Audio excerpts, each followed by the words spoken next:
It pains me a little bit to see, I think, such great misunderstanding of what we're actually talking about today.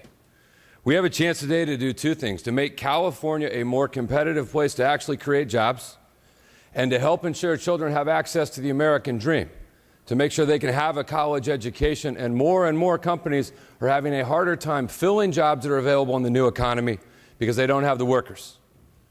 A company was mentioned earlier, Qualcomm, which I represent in my district. You go to their jobs board, they have hundreds of jobs open. Good jobs. They provide you retirement. They provide you health care. You make enough money to buy a home, and they can't fill those jobs. Why? Because our children don't have the education they needed today. So the two of them go together. But just for the sake of historical accuracy, we keep saying we're not a competitive place for job creation. You know what? You're right. You're right. And the reason is because we have a tax code that doesn't incentivize you to create jobs here. Currently, you have two systems: the traditional four-factor system that used to be in effect, and now the single sales system.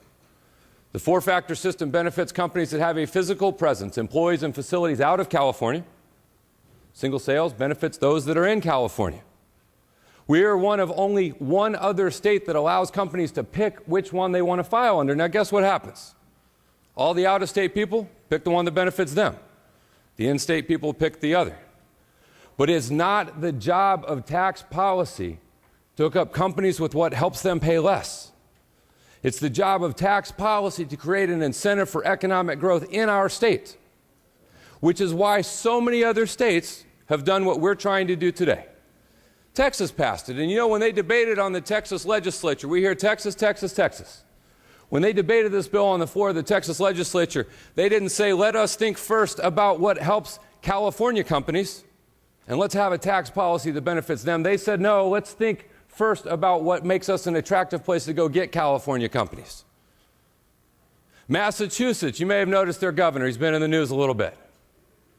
He didn't pass an optional one to say, I'm here for wherever your company happens to be located. New Jersey, their guy comes up a little bit. He didn't do it.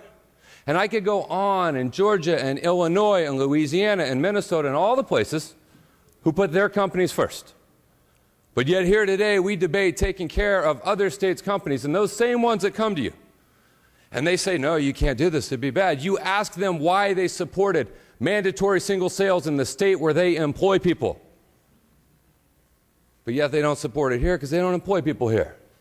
And you're carrying their water, and as opposed to the business owners here, the ones who are based in California. We hear that we can't change anything. No. We can't change anything. Okay, but everything we do here, every piece of legislation we do, undoes a previous agreement. Now, we hope that it undoes it for the better. But if we're going to adopt a standard that says, no, that was a previous deal, we can't, we can't do it, then that means no pension reform, no regulatory reform, nothing. No public safety measures. We passed a public safety measure 2 years ago that substantially increased penalties on sex offenders. And you know what? That undid a previous deal because we made it better. And that's the purpose of legislative bodies, to make it better, to improve it. We heard about Prop 24. It's a mischaracterization of what Prop 24 did. Prop 24 would have taken away single sales and reverted the old four-factor system. This is 180 degrees different.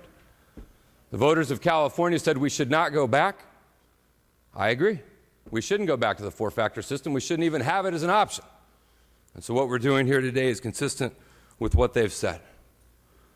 Members, in closing, at the end of the day, our obligation is to do what is right for the people that we represent. I'm sympathetic to the out-of-state folks. I'm sorry. I understand that they're doing what's in their best interest. But I didn't get elected for their best interest. I got elected for the best interest of California companies. Major CEOs of major California-based companies say you put us at a competitive disadvantage because our competitors in other states get to pick the one that benefits them best. If you want us to expand and create jobs and grow, then you have a steady, reliable, predictable tax code that creates the proper incentive. We also have the opportunity to help make college more affordable, to get more California students, not out-of-state students, into our UCs and Cal State so they can get the skills that they need to be successful. At the end of the day, every vote we take up here is about choices and about values. And the choice before you today is clear. You're either going to stand with California employers or with out-of-state employers. You're either going to stand with California students or with out-of-state employers. We've debated this issue for years. It's time the legislature make a commitment to California to doing the right thing and to our future, and I would urge your aye vote.